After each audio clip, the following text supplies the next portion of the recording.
Buya tampaknya telah kembali masuk satu penelpon. Assalamualaikum.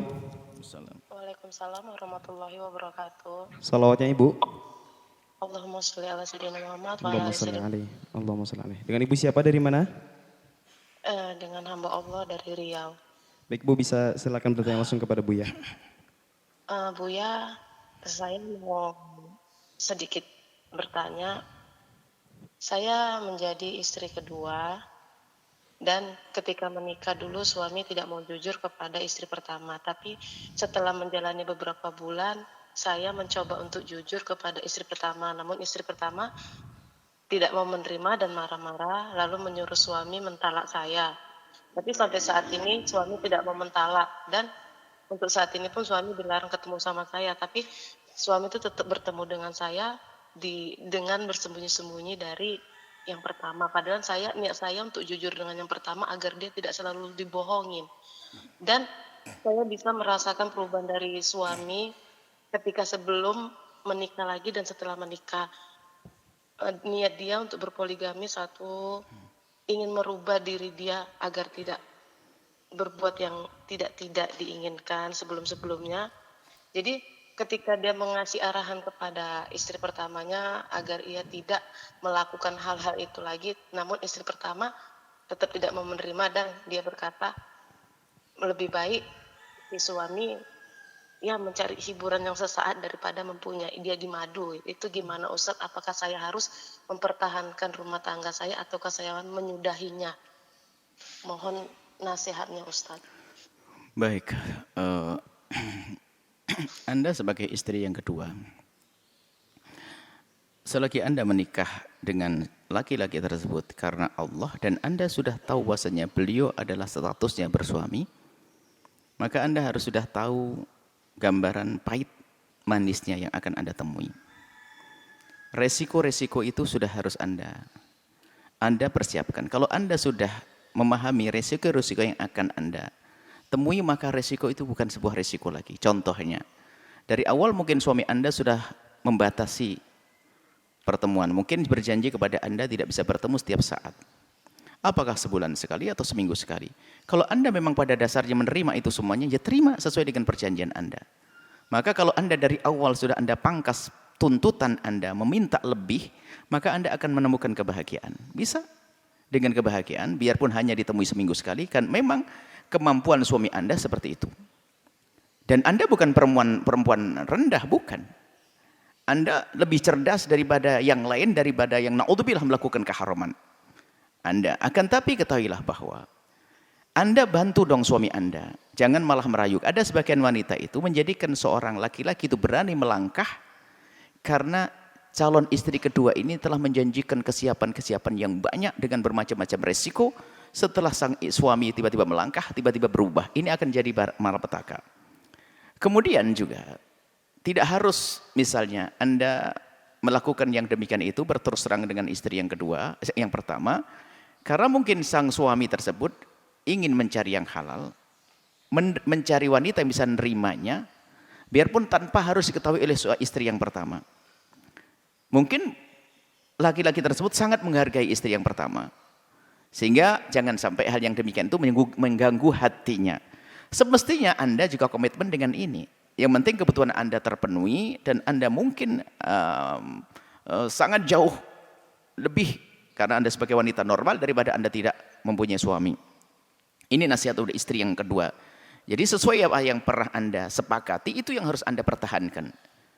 Akan tapi bersama berjalannya waktu mungkin akan tumbuh rasa senang Anda, cinta Anda. Biasanya Anda akan tidak merasa cukup kebaikan yang diberikan suami, akan tapi ingin tambah. Karena apa? Anda mencintai. Hari pun akan minta tambah dan seterusnya. Itu wajar. Akan tapi Anda harus tetap dengan prinsip yang pertama. Selagi istri yang suami tidak ingin memberitahu, seharusnya Anda tidak usah memberitahu. Karena apa? Suami Anda lebih tahu tentang keadaan istrinya. Apalagi tadi dibaca istrinya sampai naudzubillah, malah mengizinkan suaminya cari kesenangan sesaat daripada harus menikah. Ini kan bahaya banget itu. Anda soleh, Anda jaga suami Anda. Anda jangan sampai minta cerai, karena apa? kalau kelepas dari Anda, jangan-jangan menuruti petunjuk dari istrinya, lalu mencari yang haram sesaat, na'udzubillah. Anda tetap pertahankan, Anda jaga, dan Anda menerima, dan Anda pun harus siap dengan cara semacam ini. Anda tetap perjuangkan kebaikan untuk diri Anda sendiri. Dan mungkin Anda nyaman sebetulnya. Banyak wanita seperti Anda menemukan kenyamanan karena suaminya akhlaknya baik dan sebagainya. Adapun kalau setelah istri dikasih tahu kemudian pakai sembunyi-sembunyi, itu kan akibat daripada apa yang Anda lakukan karena Anda tiba-tiba nyampaikan kepada istri yang pertama. Menyampaikan istri yang pertama lalu menjadikan sang suami untuk ke rumah Anda menjadi serba salah, sehingga waktunya semakin dikontrol, dibatasi, sehingga ini buah daripada itu semuanya. Nah, jadi maka Anda terima itu semuanya. Tapi ingat, semua jalani karena Allah Subhanahu wa taala. Suami Anda menikahi Anda kok dengan cara yang halal, menunjukkan dia adalah orang yang takut kepada yang haram. Ini nasihat untuk istri yang kedua. Jadi terima, dengan ketabahan Anda itu menjadikan Anda semakin sempurna nanti. Anda semakin nyaman. Biarpun hari yang diberikan kepada Anda adalah tidak seperti yang lainnya, ketahuilah serahkan semuanya adalah kepada Allah. Semoga Allah mudahkan. Dengan panjatan doa, di saat bertemu dengan suami Anda akan semakin maksimal Anda dengan jarang bertemu. Yang penting hati Anda terjaga. Kemudian Anda harus tahu bahwasanya istri yang pertama jelas terlukai. Merdu nih, sakit secara manusiawi ya, akan tapi bersama bergantinya hari, mungkin baiknya Anda tidak pernah melabrak, Anda tidak pernah ini. Dia manusia dan mungkin dia orang punya iman, akan berubah pada waktunya nanti pada akhirnya. Jadi Anda tidak perlu memancing emosi. Tidak perlu memancing emosi menampakkan sesuatu kepada istri yang pertama. Ini nasihatnya karena sudah terlanjur ini. Banyak istri kedua ini begitu ternyata niatnya tidak baik. Setelah menjadi merongrong, akhirnya suami menjadi kelabakan. Akhirnya dolim kepada istri yang pertama, na'udzubillah. Kami baca Anda insya Allah wanita yang baik, solehah, dan bisa menyelamatkan suami Anda. Kemudian, semoga ini istri yang pertama juga mendengar. Kalau sampai keluar dari seorang istri lebih baik suaminya melakukan yang haram daripada harus nikah lagi, poligami, iman yang kropos. Na'udzubillah. Jangan sampai menyamakan antara syariat Nabi Muhammad dengan syariatnya iblis. Ini, jangan sampai ada wanita semacam itu. Dan hendaknya, dan katanya sudah diajak diskusi oleh sang suami, tetap saja keras hati sang istri, berkeras kepala, tidak mau ini. Hendaknya menjadi wanita yang cerdas. Kalau memang suaminya adalah memang, ya mohon maaf kita, Anda sendiri mungkin kalau dia mendengar, yang lebih tahu adalah istrinya sendiri. Tentunya ya jangan egois kalau memang ternyata suaminya memerlukan yang seperti itu, kemudian sang istri ada kelemahan dan sebagainya.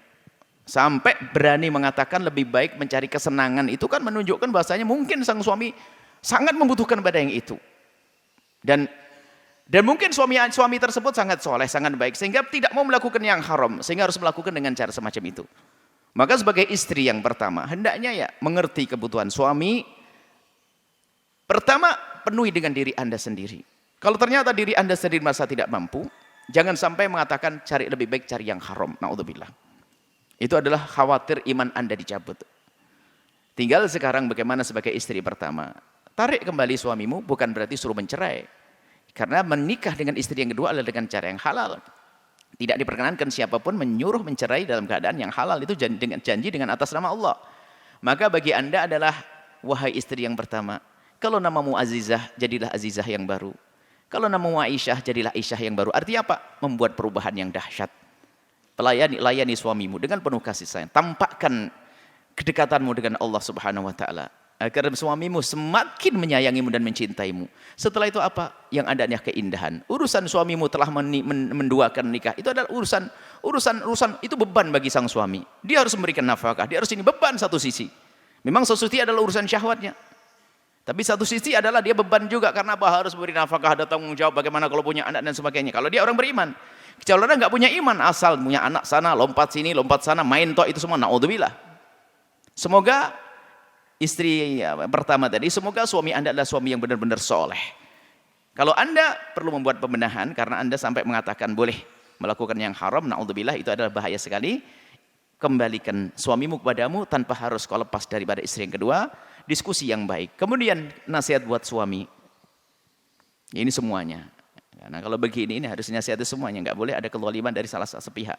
Sebagai suami, maka ketahuilah bahwa Apa yang Anda lakukan ini harus sudah berdasarkan sesuatu yang Anda pertimbangkan.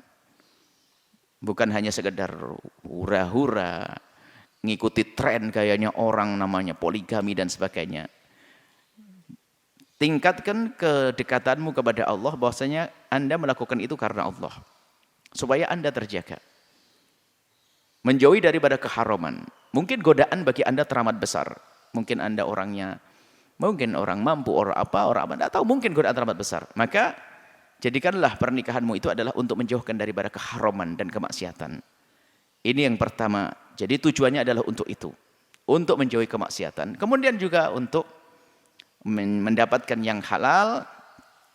Kemudian setelah itu, hati-hati. Jangan terlintas di hati Anda hanya untuk main-main saja. Jangan terlintas di hati Anda untuk main-main. Yang ketiga selanjutnya, Anda harus lebih berperan lembut kepada istri yang pertama. Karena apa? Anda telah membuat dia sedih.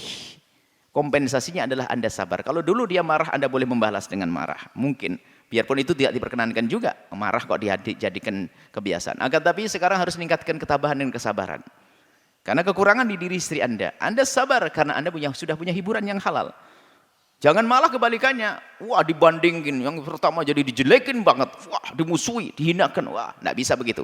Anda harus lebih bijak. Lebih. Sampai Anda menjadi figur laki-laki yang betul-betul dikagumi oleh istri pertama. Dan istri yang kedua. Sehingga akan terjadi kedamaian nanti pada akhirnya di dunia. Menuju kedamaian di akhirat. Yang tidak benar adalah seorang suami adalah memihak. Tidak menampakkan keadilan. Artinya memihak tanpa ada darurat. Sementara ini memang Anda melakukan seolah-olah tidak adil. Tapi istri kedua asalkan bisa nerima adalah hal yang sah. Kemudian bagi semuanya yang mendengar suara ini. Yang mendengar suara ini. Bagi wanita. Ya sebisa mungkin menikahlah dengan yang belum menikah. Kan tapi suatu ketika bisa saja seorang wanita menikah dengan orang yang sudah menikah. Ada pertimbangan lain. Tentunya pertimbangannya adalah semata-mata adalah untuk kebaikan dan keselamatan di akhirat. Na'udzubillah, jangan semata-mata urusan materi. Wah, dia kaya. Nanti tidak bisa lama itu. Akan tapi karena kebaikan. Mungkin wanita tersebut adalah kalau seandainya aku menikah dengan seorang laki-laki yang utuh untukku, khawatir aku tidak bisa melayan dengan maksimal. Oke lah, saya menikah dengan laki-laki yang sudah punya istri. Dengan catatan karena Allah. Sehingga kalau sudah niatmu karena Allah, tidak akan ada niat untuk merongrong. Kemudian bagi laki-laki, jangan poligami jadikan guyonan. Dikit-dikit ngomong poligami. Anda akan merendahkan poligami. Itu adalah syariat Nabi Muhammad. Jika memang sudah pada waktunya, dimudahkan oleh Allah, lakukan dengan penuh ketawaduan. Bukan sombong-sombongan di antara temannya. Wah, istrimu berapa sih? Wah Allah, kayak begitu istrinya cuma satu. Astagfirullah. Ini kan ngompori orang untuk. Tidak semua orang bisa melakukan yang sama. Anda bisa menikah 2, 3, 4 tapi orang lain belum tentu. Jangan disamakan. Jangan dibikin main-main syariat Nabi Muhammad. Ini ada orang sudah kedua, kudu poligami. Ya Ustaz, Masya Allah Ustaz gagah, ganteng begitu, istri cuma satu. Ya Ustaz, ya Allah. Nggak boleh main-main poligami, memang hanya untuk urusan itu. Poligami ada maksud. Di balik itu semua ada tujuan-tujuan. Nah ini ada maksud. Baik, jadi para suami jangan main-main poligami. Jika memang harus melangkah ke sana, pikirkan dulu. Keselamatan. Apa sih maslahatnya di saat mengambil itu semuanya? Jadi kalau main lompat sana, lompat sini, main coba sana, main coba sini. Na'udzubillah ya. Dhawak. Nabi marah dengan orang semacam itu. Akan tapi harus ada tujuan. Tujuan pertama adalah mendekatkan diri pada Allah, menjauhkan dari keharaman. Mungkin dia laki-laki yang Masya Allah, subhanallah, mungkin oleh Allah diberi syahwat yang besar. Syahwat adalah karunia. Tapi kalau dilampiaskan dengan cara yang haram akan menjadi hina dan rendah. Nah ini semuanya, mohon ini adalah, semuanya dijalani dengan benar. Kalau seandainya Anda cukup dengan satu, cukuplah bersyukur kepada Allah. Jika punya hajat 2, 3, tentunya jangan sampai ada niat zalim, ada niat untuk yang tidak benar. Allah Maha tahu. Hendaknya semua didasari adalah karena Allah Subhanahu wa Ta'ala. Dan kemudian setelah itu ingat, hai kaum pria, poligami adalah syariat yang ada dalam Islam. Jangan dinodai dengan perilaku kaum pria. Hai wanita, poligami adalah ada. Jangan ingkari lalu membenci dengan kasus poligami. Kalau membenci perilaku orang yang tidak berakhlak dalam poligami adalah sah, membenci akhlak yang jelek. Tapi kalau dikit-dikit mengingkari poligami adalah juga tidak dibenarkan. Begitu juga para pria dikit-dikit ngomong poligami. Poligami adalah solusi. Di saat terjadi permasalahan atau di saat dia ingin mencari keselamatan dan sebagainya. Adanya poligami adalah bukan untuk madharat, akan tapi kita sering menjadikan poligami sebagai madharat. Yaitu tadi, seorang wanita menganggap itu adalah suatu kejahatan, seorang laki-laki menjadi permainan. Ini adalah juga enggak benar dua-duanya. Yang satu menganggap jahat, yang satu menganggap mainan. Tidak akan sampai kepada Allah dua-duanya. Wallahu a'lam.